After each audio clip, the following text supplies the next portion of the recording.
Recuperando la confianza de Selena.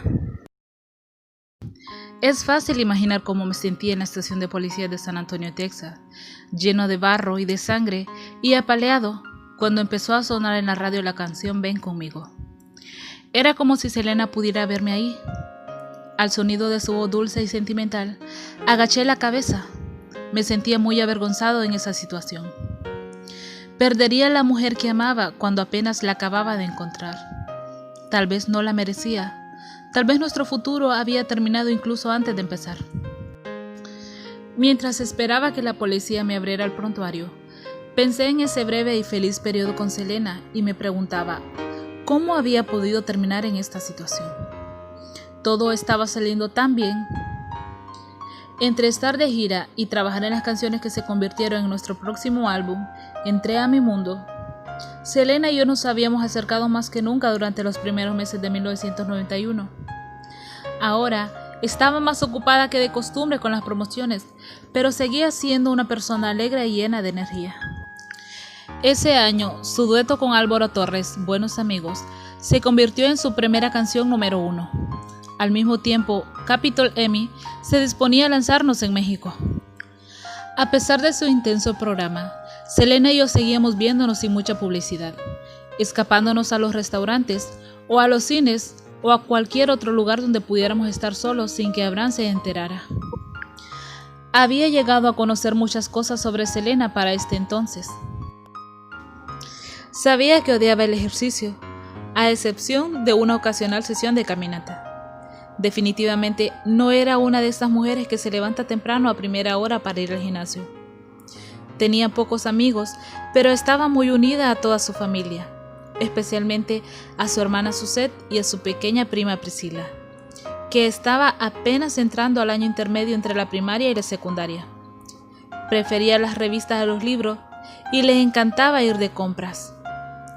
Selena y su familia eran testigos de Jehová, pero rara vez hablaban de su religión conmigo o con cualquier otra persona.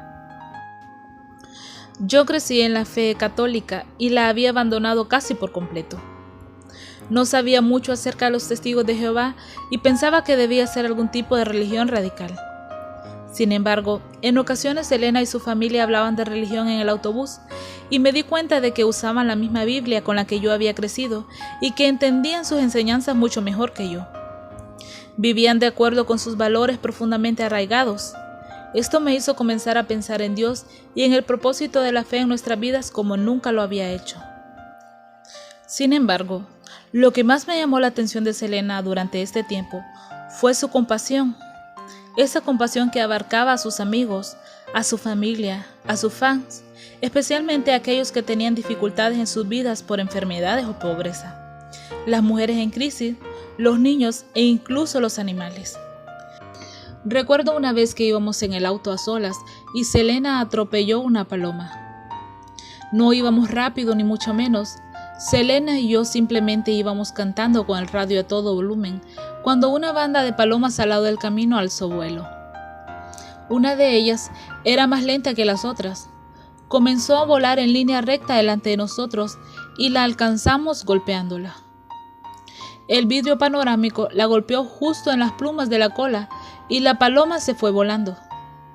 Puedo asegurar que por un segundo pude ver la expresión de sorpresa en la cara del pájaro mientras nos esquivaba. La paloma no quedó herida, pero Selena ahorilló el carro a un lado del camino y no dejaba de llorar. Estaba casi histérica. «Golpea a ese pajarito», decía llorando. «Lo maté». No lo hiciste», la tranquilicé. Me incliné y la abracé estrechándola contra mí mientras lloraba. Vi cuando el pajarito salió volando. «Va a estar bien. Ni siquiera lo golpeaste duro». Selena se sentó de nuevo y se secó las lágrimas. «¿De verdad? ¿Crees que ese pajarito estará bien?» «Sí lo creo», le dije. Los dos vimos al mismo tiempo un pequeño rayón en el parabrisas. Sabía que no podía ser del pájaro, pero Selena me hizo limpiarlo antes de continuar nuestro camino. «Simplemente no puedo soportar hacerle daño a nadie», me explicó. Debido a que yo era parte de la banda, Abraham seguía permitiéndome pasar tiempo con Selena sin hacernos preguntas. Estoy seguro de que pensaba que, al menos si Selena estaba conmigo, seguiría bajo la protección de su familia extendida. Me sentía cada vez más incómodo con la idea de que estaba traicionando a este hombre que había confiado en mí. Me preocupaba por Abraham a nivel personal. Sin embargo, desde ese aventuroso viaje a México, Selena y yo no habíamos sido honestos. Ahora había sido arrestado y era probable que tuviera que pasar un tiempo en prisión, probando así a Abraham que no era merecedor de Selena, aún antes de que supiera que nuestra relación ya había comenzado. De pie en la estación de policía de San Antonio, me preguntaba si mi irresponsable y estúpido comportamiento de esta noche me costaría la confianza de la única mujer que había logrado vulnerar mis defensas y mostrarme lo que era el verdadero amor, y así destruir cualquier esperanza de obtener la aprobación de su padre. La tarde había empezado bastante bien. Estaba en un bar de San Antonio con mi primo y un amigo, cuando otro amigo llamó y me preguntó si querríamos encontrarnos con él en otro lugar. Claro, le dije, olvidando que ya había estado bebiendo y que probablemente lo mejor sería no ir a ningún otro sitio. Nos fuimos por la carretera en el viejo Oldsmobile de mi mamá. Yo iba conduciendo aproximadamente 120 km por hora, excediendo el límite de velocidad. Claro está, pero en Texas las carreteras son rectas y amplias y esa noche había muy poco tráfico. Avanzábamos hablando y escuchando música, cuando vi en el espejo retrovisor una patrulla de la policía con las luces encendidas. La patrulla estaba tan atrás que jamás pensé que pudiera haberme visto.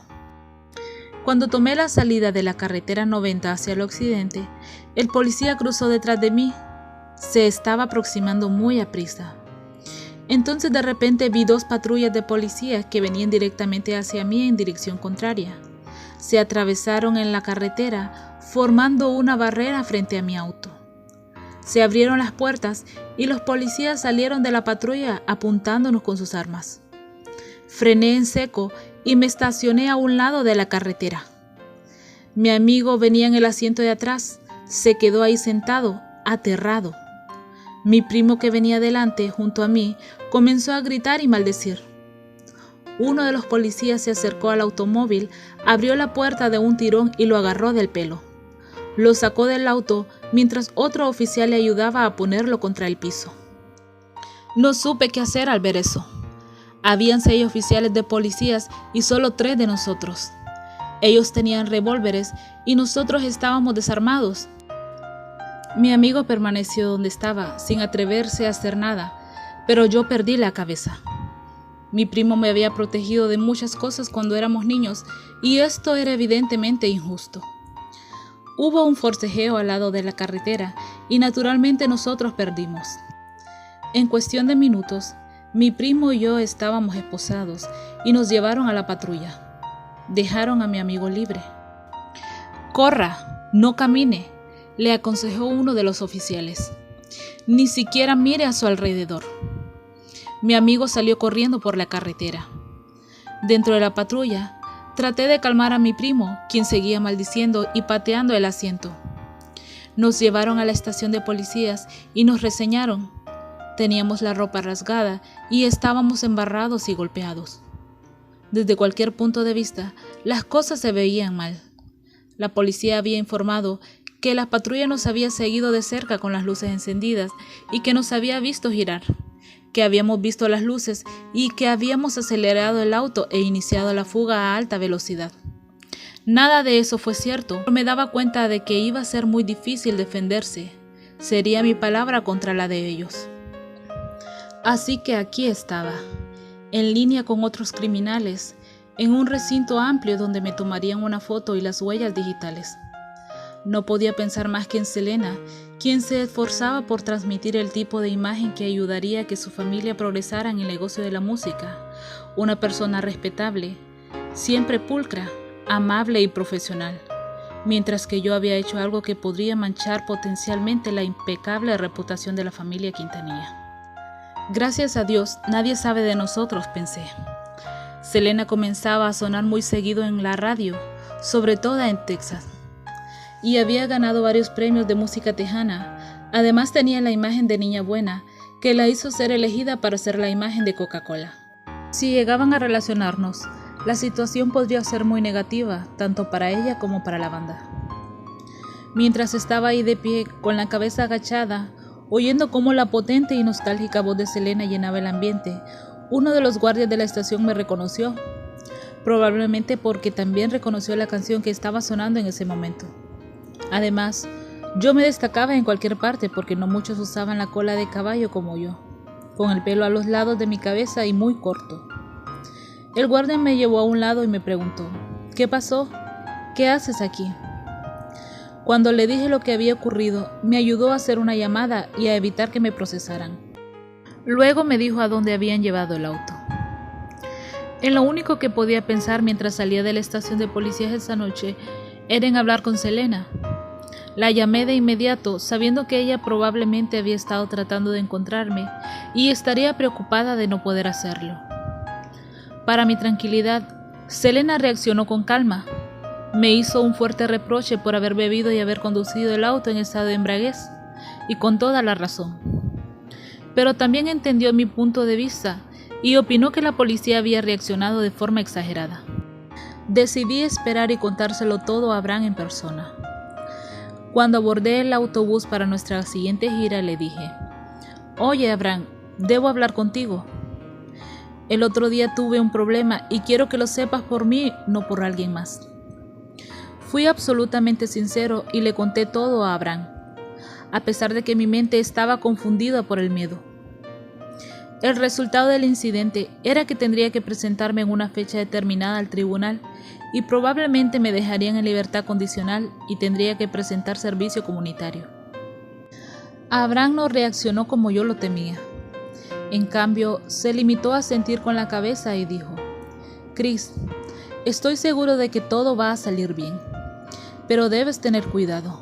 No queremos que te hagas daño. Además, la banda tiene muy buenas perspectivas que no querrás perderte».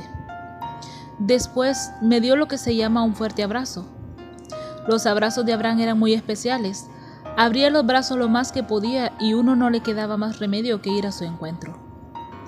El abrazo naturalmente me hizo sentir peor que nunca. Estaba feliz de haber sido perdonado, pero al mismo tiempo me sentía muy mal por continuar manteniendo el secreto acerca de mi relación con Selena.